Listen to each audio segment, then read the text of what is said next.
Berkalang trauma naik meja operasi, memilih alternatif untuk mengobati tumor usus yang bersarang di raganya, Empo Ati bergulat dengan rasa sepi.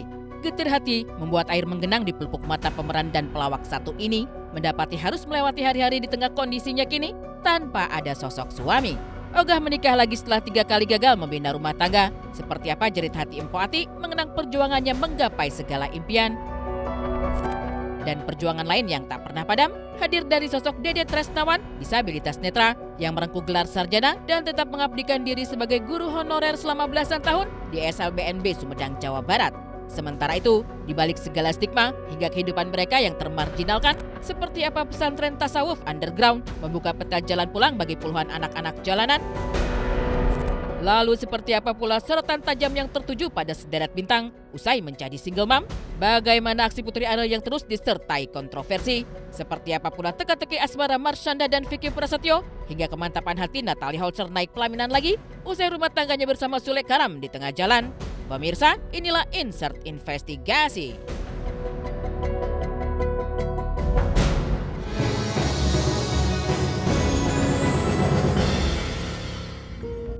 Kita tuh kok rasanya tersiksa kan nih, hidup sendiri gitu di kamar sendiri gitu kan, nggak ada yang ngobrol, nggak ada yang perhatiin, nggak ada yang apa, tapi dialihin aja, dialihin ke yang positif lah. Berjuang sedemikian rupa saat muda, sejak memulai karir di tahun 1978, kemudian dikenal sebagai pemeran dan pelawak yang membawa tawa di layar kaca, Empo Ati bergulat dengan derita dan air mata di usia senja. Raga yang terus menua, tumor yang bersarang di ususnya, menyingsing pilu ketika semua ini harus dilalui seorang diri tanpa ada sosok suami. Bermula dari rasa tidak nyaman di bagian perut hingga kesulitan BAB, Empo Ati harus menghadapi kenyataan bahwa ada tumor yang sudah membesar dan mengakar di ususnya. Sudah terdeteksi sejak Juni tahun 2023 lalu, Empo Ati justru enggan naik meja operasi. Pengalaman pahit di masa silam, di mana Empo Ati harus kehilangan ibunya yang meninggal dunia karena kanker usus, masih menyisakan trauma hingga sekarang. Tak ingin pulang nama seperti mendiang ibunda, Empo Ati memilih jalan alternatif sebagai pengobatan tumor ususnya. Tapi tidakkah Empo Ati ingin agar tumor yang masih jinak diangkat secepatnya? Karena dinilai dokter berpotensi ganas, mengingat rekam jejak genetik, di mana kedua orang tua Empo Ati berpulang ke pangkuan Tuhan karena mengidap kanker. Alangkah baiknya diangkat secepatnya karena gen dari kedua orang tua kanker ganas. Jadi berpotensi ke kanker ganas gitu. Karena faktor keturunan lah judulnya. Pengalaman Empo itu, trauma Empo, mamah tuh meninggal setelah maksudnya ini operasi yang di kantong itu kan berapa bulan kemudian dikembalikan ke semula gitu. Maksudnya BAB-nya biar lewat dubur lagi gitu. Nah itu dari operasi sampai itu nggak balik lagi, udah pulang nama gitu. Jadi Empo tuh trauma banget. Memang penyebabnya adalah perubahan faktor genetik, yang mana sebagian kecil faktor genetik ini bisa didapat. Tapi sebagian besarnya gennya berubah karena pola hidup kita yang kurang baik, misalnya asap rokok, kanker paru. Harus menghadapi realita bahwa di tubuhnya bersarang tumor jinak, derita Empo Ati berlipat ganda ketika semua ini dilewati seorang diri. Puluhan tahun menyandang status janda, Empo Ati tak jarang meratapi kondisi. Di ruang-ruang pribadi, di kamar saat tak ada belahan jiwa yang mendampingi, Empo Ati mengaku tak jarang berderai air mata. Tak dipungkiri, rasa kesepian kian menyiksa di tengah kondisi kesehatannya. Namun Empo Ati tak ingin larut dalam kubang kesedihan. Kok lagi sakit itu kok rasanya tersiksa kan nih, hidup sendiri gitu di kamar sendiri gitu kan, nggak ada yang ngobrol, nggak ada yang perhatiin, nggak ada yang apa, tapi dialihin aja, dialihin ke yang positif lah gitu. Banyak-banyakin istighfar nih. Langkah udah tinggal berapa langkah lagi istilahnya ya. Iya, sama Ivon asisten, sama ada asisten rumah tangga, ada supir, ada adik satu di rumah gitu. Cuma itu aja. Cuma kalau dibilang kesepian itu nggak boleh bohong ya. Munafik kalau Kalau kita bilang nggak kesepian itu bohong gitu ya. Kesepian sih kesepian, tapi dialihkan kesepian itu. Misalnya kita nonton tapi sambil zikir gitu kan. Dihantui rasa kesepian setelah puluhan tahun hidup sendiri tanpa suami, bukan berarti tidak ada lelaki yang mendekati. Tidak satu dua, dengan berbagai usia, para pria mencoba menjajaki hatinya. Ada yang sebaya, ada yang paruh baya, ada pula berondong berusia jauh lebih muda.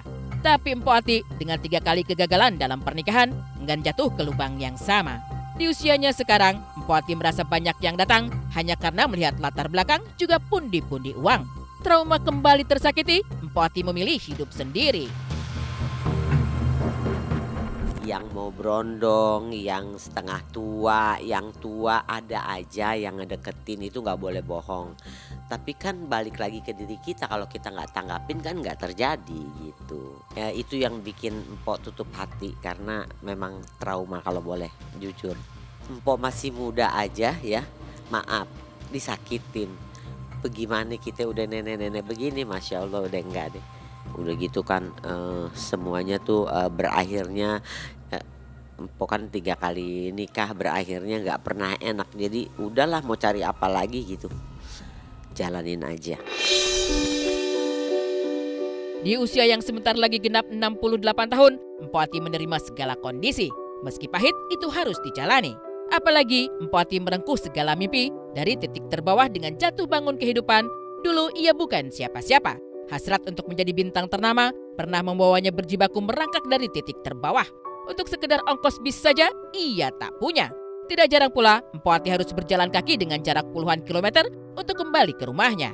Maka ketika segala impian pada akhirnya bisa diwujudkan, kemudian kembali diuji cobaan di usia senja, Mpok Ati berlinang air mata mengenang masa-masa sulitnya.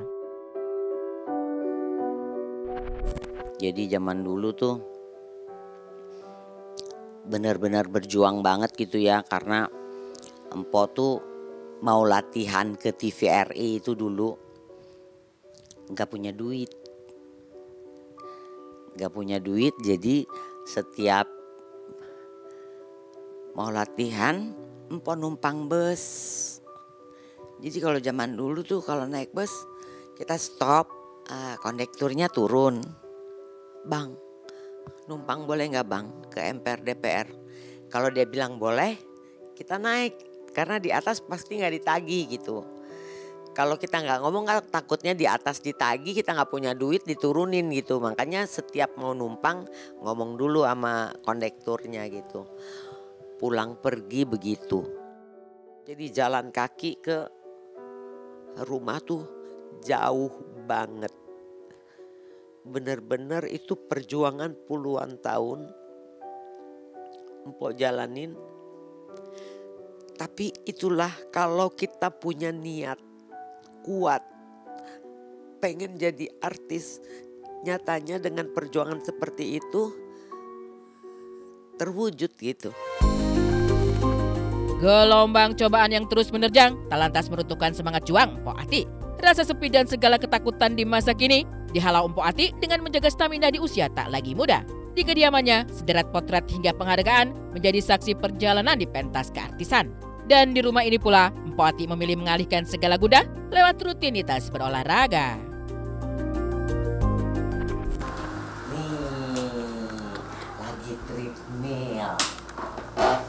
Tuh, tiap hari begini kerjaannya. Biasanya sih nggak siang begini. Biasanya habis sholat subuh, Mpok treadmill nih 15 menit aja lah, namanya udah tua ya. Kalau lebih takut jantungnya stop. Nyantai tetap, ngeteh udah enggak, karena Mpok ada penyakit lambung ya. Kalau leha-leha ya tetap, olahraga harus dan wajib. Selain treadmill biasanya apa kok olahraganya? Jalan kaki keliling kampung.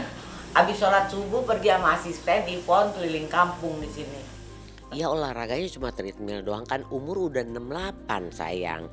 Mau olahraga apa kecuali jalan kaki ya kan.